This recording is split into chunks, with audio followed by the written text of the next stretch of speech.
नमस्कार दोस्तों, welcome back to your own channel Wealth Saga. जब कभी भी मार्केट अपने ऑल टाइम हाई पर जाती है, आपको चारों तरफ न्यूज़ सुनाई पड़ने लगती है, चारों तरफ नॉइज़ सुनाई पड़ने लगती है कि मार्केट में एक भयंकर क्रैश आने वाला है। तो दोस्तों, अगर वो भयंकर क्रैश आ जाता है तो आप अपने पोर्टफोलियो को कैसे हेज करें, क्योंकि स्टॉक मार्केट में पैसा बनाना कठिन है। आपको उसके लिए चाहिए पैसा, आपको उसके लिए चाहिए पेशेंस और चाहिए रिक्वायर्ड स्किल। और अगर पैसा बन जाए, 50% का प्रॉफिट आपको पोर्टफोलियो पे दिख रहा हो और अगर कहीं वो ज़ीरो हो जाए या फिर आपका पोर्टफोलियो नेगेटिव में हो जाए, इससे बड़ा दुख और कुछ नहीं हो सकता। तो दोस्तों, इस इंपॉर्टेंट वीडियो में हम लोग जानेंगे कि हेजिंग के क्या प्रकार हैं, आपके अपने पोर्टफोलियो को किस प्रकार से हेज करना है, कौन से सिंपल और सुंदर तरीके हैं जिससे आप अपने पोर्टफोलियो को हेज कर सकते हैं और अपने पोर्टफोलियो का बेस्ट हेज कब करना होता है, इसको भी जानेंगे इस इंपॉर्टेंट वीडियो में। वीडियो को अगर लाइक नहीं किया, लाइक कर दें, क्योंकि आप आई एम श्योर इस वीडियो को लाइक करना भूल जाएंगे। इस वीडियो में इतना ज़बरदस्त इंफॉर्मेशन है। और चैनल को सब्सक्राइब नहीं किया तो फिर तो आप डे टू डे बेसिस पे इंफॉर्मेशन को मिस कर रहे हैं। Immediately subscribe to it. अगर आप मेरे वीडियो में पहली बार आए हैं, immediately subscribe to the channel and hit the bell icon so that you don't miss any video whenever we update it. दोस्तों, ये हेज फंड, हेज के बारे में हम लोग काफ़ी ज़्यादा सुनते रहते हैं, लेकिन एक्चुअली में हेजिंग होता क्या है उसको जरा समझ लेते हैं और हेजिंग की ज़रूरत आपको क्यों है। हेजिंग एक इंश्योरेंस होता है। बेसिकली आपका पोर्टफोलियो 10 लाख का है या 20 लाख का है, 50 लाख का है, 1 करोड़ का है, 10 करोड़ का है। अगर आपका पोर्टफोलियो हो सकता है, मेरी नज़र में 10 लाख का पोर्टफोलियो बड़ा हो, किसी की नज़र में 10 लाख का पोर्टफोलियो छोटा हो, क्योंकि उसका पोर्टफोलियो 10 करोड़ का है। तो किसी के लिए 10 करोड़ का पोर्टफोलियो भी छोटा है, किसी के लिए 5 लाख का पोर्टफोलियो भी बहुत बड़ा है। ऐसे में आपका इन्वेस्टमेंट बहुत वैल्यू रखता है और अपने रिटर्न्स को प्रोटेक्ट करना against market fluctuations is called hedging. Basically ये एक इंश्योरेंस है जो कि आप अपने पोर्टफोलियो कराते हैं, जिससे कि मार्केट में अगर कोई वॉलेटिलिटी आती है तो भी आपके पोर्टफोलियो पे कोई या फिर ऑलमोस्ट नेग्लिजिबल इंपैक्ट पड़े और जो आपका प्रॉफिट है वो इंश्योर्ड रहे। बेसिकली हेजिंग एक रिस्क मैनेजमेंट की स्ट्रैटेजी है जिससे कि आप अपने रिटर्न्स को, अपने पोर्टफोलियो को हेज रखते हैं, अपने पोर्टफोलियो को सिक्योर्ड रखते हैं किसी भी मार्केट में क्रैश आने से, किसी भी मार्केट में फ्लक्चुएशन आने से। लेकिन दोस्तों, हेजिंग को समझने से पहले आपको एक इंफॉर्मेशन बहुत ज़रूरी है जानना, उसे कहते हैं बीटा। अब बीटा क्या होता है, आपके पोर्टफोलियो का बीटा क्या है? अगर आपसे कोई पूछ ले आपके पोर्टफोलियो का बीटा क्या है तो आप सरप्राइज हो जाएंगे। आप में से 90% लोग अपने पोर्टफोलियो का बीटा नहीं जानते हो। अगर जानते हो तो कॉमेंट सेक्शन में लिख करके बताओ, और नहीं जानते हो तो भी कॉमेंट सेक्शन में लिख करके बताओ, सर मुझे नहीं मालूम था, आज मुझे पहली बार पता है। क्योंकि दोस्तों, अपनी गलतियों को मानना भी सीख है। अगर नहीं मानोगे तो इस वीडियो को देखते चले जाओगे तो ठीक है, but you yourself know that you do not know what is the beta of your portfolio, and if you don't know, let me know in the comment section. So दोस्तों, आपके अपने पोर्टफोलियो का बीटा कैसे निकालना है वो तो मैं आपको समझाऊंगा ही, क्योंकि आप मेरा वीडियो देख रहे हैं। This is my moral responsibility कि मुझे आपको समझाना है।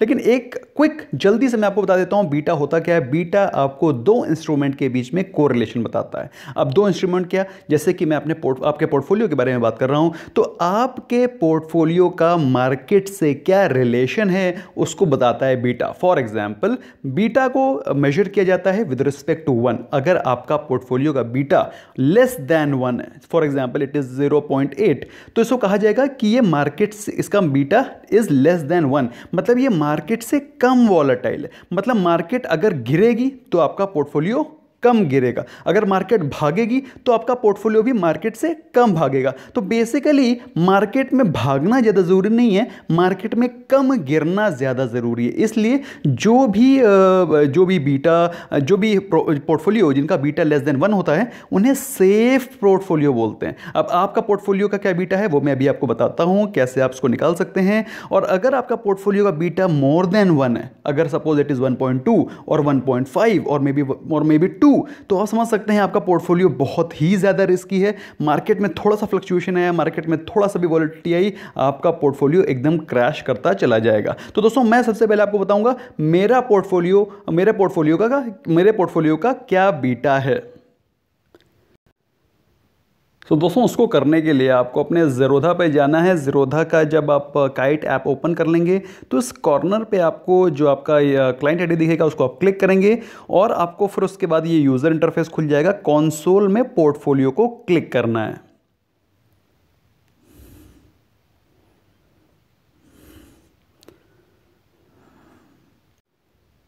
सो दोस्तों जैसे ही आप कंसोल में क्लिक करेंगे, पोर्टफोलियो पे क्लिक करेंगे तो इस प्रकार का यूज़र इंटरफेस खुल करके आएगा जिसमें कि आप पोर्टफोलियो पर क्लिक कर सकते हैं। उसमें आपको 3 चीज़ें दिखाई पड़ेंगी, ओवरव्यू, ट्री, मैप, इनसाइट्स। तो आपको इनसाइट्स पे जाना है और इनसाइट्स पे आपको क्लिक करना है I agree to share my holdings with Tickertape. अब जैसे यहाँ पर क्लिक करेंगे तो एक नई विंडो ओपन होकर के आएगी। मुश्किल से 2 सेकेंड लगेगा। 15 सेकेंड के अंदर आप अपने पोर्टफोलियो का बीटा जान पाएंगे विद इन 5 और 10 सेकेंड्स। और अगर मैं इसको क्लिक करता हूं तो लेट्स सी व्हाट हैपेंस। सो दोस्तों जैसे मैं क्लिक करता हूं विद इन 2 सेकेंड्स मेरे पोर्टफोलियो का इनसाइड निकल करके आ जाता है और आप देख सकते हैं जो मेरे पोर्टफोलियो का बीटा है दैट इज 0.83। इसका मतलब क्या है? इसका मतलब यह है कि मेरा पोर्टफोलियो लो रिस्क है। मार्केट में जितना भी फ्लक्चुएशंस आए उससे कम ही मेरा पोर्टफोलियो फ्लक्चुएट करेगा।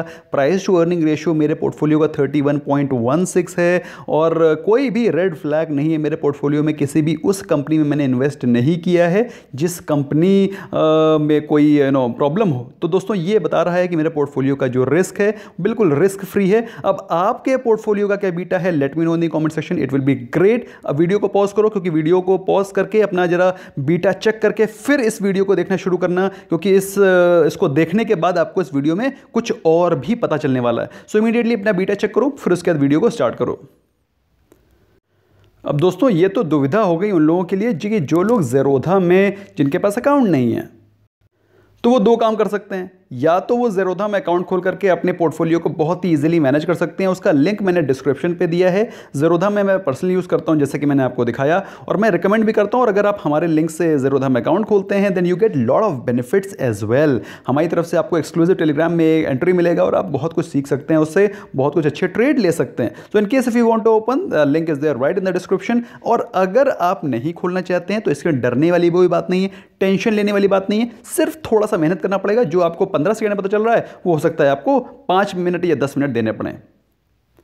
अब अगर आप कोई और ब्रोकर यूज कर रहे हैं तो आपको पोर्टफोलियो का बीटा कैसे कैलकुलेट करना है। फॉर एग्जांपल मैंने आपके लिए आपके पोर्टफोलियो को एक एग्जांपल के पोर्टफोलियो को लिया हुआ है। अगर आपका पोर्टफोलियो सपोज 1 लाख रुपए का है और उसमें आपने 4 स्टॉक्स ले रखे हैं। HDFC बैंक मान लो 20,000 रुपए का, दैट इज 20% का उसका वेटेज है। 20% मतलब 0.2। HUL मान लो आपने 50,000 रुपए के लिए रखे हैं तो उसका वेटेज हो गया 50%, दैट इज 0.5। TCS का वेटेज इज 10,000 तो उसका वेटेज हो गया अप्रॉक्सीमेटली 0.1। अप्रॉक्सीमेटली क्या एग्जैक्टली 0.1। और ब्रिटानिया का जो वेटेज है वो हो गया 0.2। तो ये हो गए आपके वेटेजेस ऑफ योर पोर्टफोलियो। अब आपके पोर्टफोलियो का बीटा निकालने के लिए आपको करना क्या होता है? W into A plus W into B plus W into C। अब W क्या है? W है weightage. For example HDFC bank का वेटेज इज 0.2। अब इसका बीटा क्या है? बीटा निकालने के लिए आपको मनी कंट्रोल के ऐप पे जाना होगा और तुरंत आपको बीटा पता चल जाएगा। HDFC बैंक का बीटा क्या है मैं आपको दिखाता हूं एग्जांपल के तौर पे। तो दोस्तों मनी कंट्रोल ऐप में मैंने HDFC बैंक खोल दिया और HDFC बैंक को जैसे आप नीचे स्क्रॉल करेंगे आप पाएंगे यहां पर बीटा दिखाई पड़ रहा है 1.09। तो आपका पोर्टफोलियो का वेटेज कितना था? 0.2 था और इसका बीटा इज 1.09। तो आपको इसको मल्टीप्लाई कर लेना है 1.09। तो ये हो गया HDFC बैंक का बीटा वेट आपके पोर्टफोलियो में। अब इसको पूरा पोर्टफोलियो का वेटेज कैसे निकालना है, पूरा पोर्टफोलियो का बीटा कैसे निकालना है उसको देख लेते हैं क्विकली। उसी प्रकार से अगर आप HUL का देखेंगे तो HUL का जो बीटा है, HUL का बीटा इज 0.73। मल्टीप्लाई किससे करेंगे? जो कि उसका वेटेज है। वेटेज कितना है? 0.5, क्योंकि 50% आपका आधा वेटेज आपका HUL का है पोर्टफोलियो में, लेकिन उसका बीटा 0.73 है। इसी प्रकार से आप दोनों का कैलकुलेट कर सकते हैं। मैंने होमवर्क दिया है कि आप इस पोर्टफोलियो का, ये एग्जाम्पल के तौर पर बता रहा हूँ, इस पोर्टफोलियो का क्या वेटेज निकल के आ रहा है, क्या बीटा निकल करके आ रहा है, मुझे कॉमेंट सेक्शन में बताएं। देखो दोस्तों होमवर्क करोगे तभी एक्सपर्ट बनोगे, वरना फिर क्या है, ये वीडियो एक नॉर्मल एक वीडियो की तरह हो जाएगा जैसा कि आप देखते रहें और इस वीडियो से आपको कुछ सीखने को नहीं मिलेगा। होमवर्क करोगे, 10 मिनट दोगे तो ये लाइफ में काम आएगा, जो कि आप अपने पोर्टफोलियो में एक वेल्थ मेकिंग जर्नी में एक बहुत इंपॉर्टेंट पार्ट है। तो दोस्तों मैंने एग्जाम्पल के तौर पे बता दिया कि मेरे पोर्टफोलियो का जो बीटा है दैट इज़ 0.85। आपको समझ में आ गया। तो मेरा पोर्टफोलियो कम मार्केट से कम वॉलेटाइल है, कम रिस्क का है। अब मुझे आपको बताना है कमेंट सेक्शन में कि आपका कैसा है, हाई रिस्क है, हाई वॉलेटाइल है, कि मेरी तरीके आपका लो रिस्क है और लो बीटा पोर्टफोलियो है। अब दोस्तों मैंने बीटा क्यों कैलकुलेट करा है उसका भी रीज़न हेजिंग से डायरेक्टली रिलेटेड है। अब क्यों है उसको भी मैं बताऊंगा। फिलहाल मैं एक बार क्विकली कवर कर देता हूं किस प्रकार से आप अपने पोर्टफोलियो को सिंपली हेज कर सकते हैं। तो उसके लिए आपके पास कुछ मेथड्स हैं। प्राइमरली 4-5 तरीके होते हैं जिससे आप अपने पोर्टफोलियो को हेज कर सकते हैं। सबसे पहला सस्ता, सुंदर और टिकाऊ तरीका होता है गोल्ड हेजिंग। जब भी आपको लगे कि मार्केट का प्राइस टू अर्निंग रेशियो 30 से ऊपर चला गया है, मतलब ओवर वैल्यूड हो गई है मार्केट, तो आप अपने पोर्टफोलियो को सेल करके पूरा का पूरा इन्वेस्टमेंट आप गोल्ड में कर दें। क्योंकि ओवरऑल अगर आप देखेंगे 2001 से 2016 के बीच में, ये दोस्तों थोड़ा सा पुराना चार्ट है लेकिन आपके लिए काफ़ी काम का है, तो आप देखेंगे मार्केट ने जिस प्रकार से रिटर्न दिए हैं, मार्केट के रिटर्न जिस प्रकार से रहे हैं, सेम उसी प्रकार के रिटर्न गोल्ड के भी रहे। मतलब क्या है, मार्केट जब क्रैश करती है तो गोल्ड ऊपर जाता है, लेकिन जब मार्केट ऊपर जाती है तो गोल्ड ज़्यादा नहीं गिरता। बात समझ में आ रही है? मार्केट जब क्रैश करती है तो गोल्ड ऊपर जाता है, लेकिन जब मार्केट ऊपर जाती है तो गोल्ड ज़्यादा नहीं गिरता है। इसलिए गोल्ड को एक सेफ इन्वेस्टमेंट माना जाता है। जब कभी मार्केट क्रैश करती है तो गोल्ड की वैल्यू ऊपर चली जाती है। लेकिन मैं इसको पर्सनली नहीं फॉलो करता हूं, क्योंकि पूरे के पूरे स्टॉक्स को सेल करके उसमें ब्रोकरेज पे करके गोल्ड को खरीदना is not a great decision. लेकिन ये एक बहुत ही सेफ तरीका होता है हेजिंग का, जो कि बड़े बड़े इन्वेस्टर, बड़े बड़े DIIs, बड़े बड़े म्यूचुअल फंड के हाउसेस इस प्रकार के हेजिंग को करते हैं। तो आपको पता होना चाहिए, you can sell your portfolio and shift towards gold. दूसरा एक बहुत ही इंपॉर्टेंट तरीका होता है हेज करने का, कैश हेज। जब कभी भी आपको लगे कि मार्केट की प्राइस टू अर्निंग रेशियो 30 से ऊपर चली गई है। दोस्तों मैं इतिहास के बारे में बात कर रहा हूं, जैसा कि पहले हुआ है और जैसा कि आप जानते हैं हिस्ट्री रिपीट्स इटसेल्फ। जब कभी भी मार्केट का प्राइस टू अर्निंग रेशियो 30 या 30 से ऊपर जाता है तो उसके बाद एक सॉलिड क्रैश आता है, ऐसा हिस्ट्री ने बताया है। तो आप दिसंबर 99 ले लीजिए, चाहे आप 2007 का क्रैश ले लीजिए। जब भी मार्केट का P 30 के आसपास गया है उसके बाद सॉलिड क्रैश आया है, और अभी भी मार्केट का जो P है एज ऑन डेट वो 30 के, सेंसेक्स का P 30 के ऊपर चल रहा है। तो ऐसे में क्या करना चाहिए? ऐसे में आप कैश हेज कर सकते हैं। कैश हेज का मतलब क्या है? जब कभी भी मार्केट का प्राइस टू अर्निंग रेशियो 30 से 35 के आसपास पहुंच जाए तो आप अपने पोर्टफोलियो का कम से कम 33% पैसा इन कैश कर लीजिए। 100% सेल करने की बात नहीं कर रहा हूं। आपको लग रहा है कि आपका पोर्टफोलियो कुछ ज़्यादा स्टॉक हैवी हो गया है, तो उसमें से आपको जो स्टॉक्स लगते हैं जो फंडामेंटली वीक हैं, या फिर आपको लगता है कि ये फंडामेंटल से ज़्यादा भाग गए हैं, उनसे आप कुछ पार्ट इन कैश करके प्रॉफिट बुक कर सकते हैं और कैश को हाथ में रख सकते हैं। और दोस्तों ये वो हेजिंग का फॉर्मूला है जो मैं भी कुछ हद तक यूज़ करता हूं। तीसरा और बहुत ही पावरफुल और बहुत ही सिंपल तरीका होता है डाइवर्सिफिकेशन हेज। जब कभी भी आपको लगे कि मार्केट का प्राइस टू अर्निंग रेशियो काफ़ी ज़्यादा निकल गया है, मार्केट काफ़ी ज़्यादा ओवर वैल्यूड हो गई है, तो आप अपने पोर्टफोलियो को एक बार रीएनालाइज करिए और देखिए कौन से ऐसे स्टॉक्स हैं जिनकी की होल्डिंग आपकी 20 से 25% से ज़्यादा हो गई है। अगर कोई भी पर्टिकुलर स्टॉक जिसकी होल्डिंग आपके पोर्टफोलियो में, जिसका वेटेज आपके पोर्टफोलियो में 20 से 25% से ज़्यादा हो गया है, तो मेरे हिसाब से उसमें से कुछ पैसा आपको इन कैश करना चाहिए और अपने पास कैश के रूप में रखें। वो कैश हेज रहेगा और एक तरह से आपका पोर्टफोलियो वेल डाइवर्सिफाइड हो जाएगा, क्योंकि जब मार्केट में क्रैश आएगा तो आप अपने पोर्टफोलियो को बाकी जो अदर सेक्टर्स हैं उसमें इन्वेस्ट कर सकते हैं, क्योंकि आपके पास एज इट इज उस सेक्टर का ऑलरेडी इन्वेस्टमेंट 25% का हो रखा है। तो आप दूसरे और सेक्टर्स में डाइवर्सिफाई कर सकते हैं। इसे बोलते हैं डाइवर्सिफिकेशन हेज। सो दोस्तों ये तो 3 हेज थे जो कि आपको एज अ स्मॉल इन्वेस्टर करना चाहिए। अगर आपका पोर्टफोलियो 10 लाख के नीचे तक है तो आप ये 3 मैकेनिज्म यूज़ करके अपने पोर्टफोलियो को हेज कर सकते हैं सेफली, बिना हेडेक के। लेकिन अगर आपका पोर्टफोलियो बड़ा है और आपके पोर्टफोलियो की वैल्यू मोर देन 50 लैक्स है, more than 50 lakhs to 1 crore to 5 crore 10 crore 20 crore इस प्रकार से, तो फिर डेफिनेटली आपको डेरिवेटिव्स की हेजिंग करनी चाहिए। अब डेरिवेटिव्स क्या होते हैं? जैसे कि कोई स्टॉक होता है, फॉर एग्जाम्पल SBI या फिर फॉर एग्जाम्पल HDFC बैंक, तो HDFC बैंक का ही एक डेरिवेटिव होता है जिसको बोलते हैं फ्यूचर, और होता है ऑप्शन। तो दोस्तों फ्यूचर और ऑप्शन के तहत भी आप उसमें हेजिंग कर सकते हैं। फॉर एग्जांपल अगर आपके पोर्टफोलियो में सिर्फ 2 स्टॉक हैं, लाइक HDFC बैंक और फॉर एग्जांपल HDFC है या फिर HUL है, 2 हैं स्टॉक, और आपको लगता है मार्केट में क्रैश आ सकता है, तो ये आप 2 तरीके से इसको हेज कर सकते हैं। या तो आप HDFC बैंक का पुट ऑप्शन खरीद लें। जब आप पुट ऑप्शन खरीदते हैं तो अगर एचडीएफसी में क्रैश आता है, स्टॉक मार्केट में एचडीएफसी गिरता है, तो पुट ऑप्शन की वैल्यू बढ़ना शुरू हो जाएगी और जितना मार्केट गिरेगी, जितना एचडीएफसी का प्राइस गिरेगा, उतना इस पुट ऑप्शन की वैल्यू बढ़ती चली जाएगी। दूसरा, पहला तरीका तो ये हो गया। दूसरा तरीका क्या है कि आप एचयूएल, फॉर एग्जांपल एचयूएल है तो एचयूएल का आप फ्यूचर को सेल कर सकते हैं। फ्यूचर क्या होता है? फ्यूचर एक एसेट है, एक बेसिकली एक अगेंस्ट अगेंस्ट इसका अंडरलाइन का एक डेरिवेटिव सेगमेंट है, एक एसेट है जिसको कि आप बाय कर सकते हैं और जब आपको लग रहा है मार्केट ऊपर जा सकती है और आप उसको सेल करते हैं, शॉर्ट सेल करते हैं फ्यूचर को जब आपको लगता है मार्केट गिर सकती है। लेकिन दोस्तों ये बहुत ही इम्प्रैक्टिकल है छोटे इन्वेस्टर्स के लिए। अगर आप बड़े इन्वेस्टर हैं तो आपको करने का सिंपल तरीका है कि आप इंडेक्स से हेजिंग करें। अब आपको इसमें समझ में आएगा कि मैंने आपको आपके पोर्टफोलियो का बीटा निकालना क्यों सिखाया था। सपोज दोस्तों आपके पोर्टफोलियो का बीटा जो कि आपने निकाला है, अगर आपने if you are Zerodha customer तो फिर आप मुश्किल से 15 सेकंड्स के अंदर, 10 सेकंड्स के अंदर निकाल सकते हैं, अदरवाइज मैंने आपको सिखा दिया है। सपोज आपका पोर्टफोलियो का बीटा मेरी तरीके 0.83 है, तो अगर आपका पोर्टफोलियो का वैल्यू, मतलब आज की डेट पे आपके पोर्टफोलियो, अगर आपका पोर्टफोलियो सपोज एग्जाम्पल के तौर पर 4 करोड़ रुपए का है और उसमें 50% के आपको रिटर्न मिल रहे हैं, तो आज के दिन पे पोर्टफोलियो की वैल्यू क्या हो गई? 6 करोड़ रुपए। तो 6 करोड़ का जो पोर्टफोलियो है तो आपके वैल्यू पोर्टफोलियो कितनी हो गई? 0।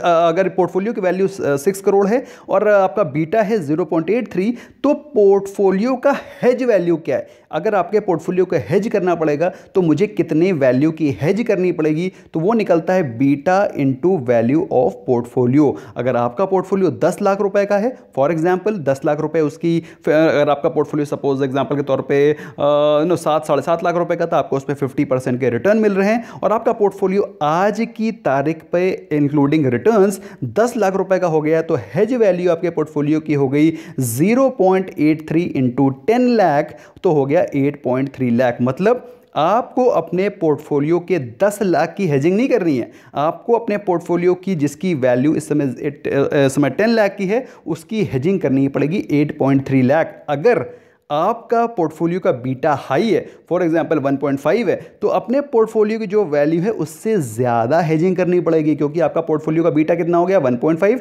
इंटू 10 लाख, तो आपको कितना हेजिंग करना पड़ेगा? अप्रॉक्सीमेटली 15 लैक्स का। तो उसका बेस्ट तरीका क्या है? आपको मालूम होना चाहिए दोस्तों, एक निफ्टी का फ्यूचर के लॉट की वैल्यू क्या होती है। एक लॉट में 75 निफ्टी होते हैं और इस समय निफ्टी का क्या प्राइस चल रहा है? 12,950। तो बेसिकली जब कभी भी आप एक लॉट को शॉर्ट करते हैं, शॉर्ट सेल करते हैं, तो बेसिकली आप निफ्टी में 9,71,250 रुपीज़ का निफ्टी सेल कर रहे हैं। कहने का मतलब क्या हुआ? कहने का मतलब ये हुआ कि अगर बाई चांस मार्केट क्रैश करती है, मार्केट क्रैश करेगी, तो आपने चूंकि इस फ्यूचर के लॉट को, निफ्टी के फ्यूचर के लॉट को सेल कर रखा है, तो आपके जो फ्यूचर का जो फ्यूचर का लॉट साइज आपने सेल कर रखा है, उसमें प्रॉफिट होना शुरू हो जाएगा जैसे जैसे मार्केट गिरना शुरू होगी। आपके पोर्टफोलियो की वैल्यू गिरेगी, लेकिन आपने चूंकि ये हेजिंग ट्रेड ले रखा है, तो उससे आपके जितना भी लॉस पोर्टफोलियो में हो रहा है वो सारा का सारा कॉम्पनसेट होता चला जाएगा। जितना आपका लॉस होगा पोर्टफोलियो में, उतनी इसकी बढ़त होती चली जाएगी फ्यूचर के शॉर्ट सोल्ड लॉट में। लेकिन दोस्तों अगर आप ये सोच रहे हैं कि मेरे पोर्टफोलियो का जो हेज वैल्यू है वो 8.3 लाख है, लेकिन मैं निफ्टी का जो शॉर्ट कर रहा हूँ फ्यूचर, उसकी वैल्यू तो ज़्यादा है, तो दोस्तों ये तो आपको करना ही पड़ेगा, क्योंकि कभी भी एग्जैक्ट आपको वैल्यू नहीं मिल पाएगी। या तो आपका पोर्टफोलियो ओवर हेज होगा, जैसे कि इस वाले केस में ओवर हेजिंग हो रखी है, आपके पोर्टफोलियो की हेज वैल्यू है 8.3, लेकिन आपने सेल कर रखा है 9.71, तो इस एक तरह से देखा जाए तो ओवर हेजिंग हो रखी है। अगर आपका पोर्टफोलियो सपोज इसकी वैल्यू होती, हेज वैल्यू होती सपोज 10 लाख, तो ये slightly under, basically under hedge हो जाता, लेकिन आप एग्जैक्ट प्राइस टू प्राइस नहीं कर पाएंगे, इसलिए you can be slightly under hedge. कोशिश करें कि ऑलमोस्ट अपने जो हेज वैल्यू है उसके आसपास ही रहने की कोशिश करें।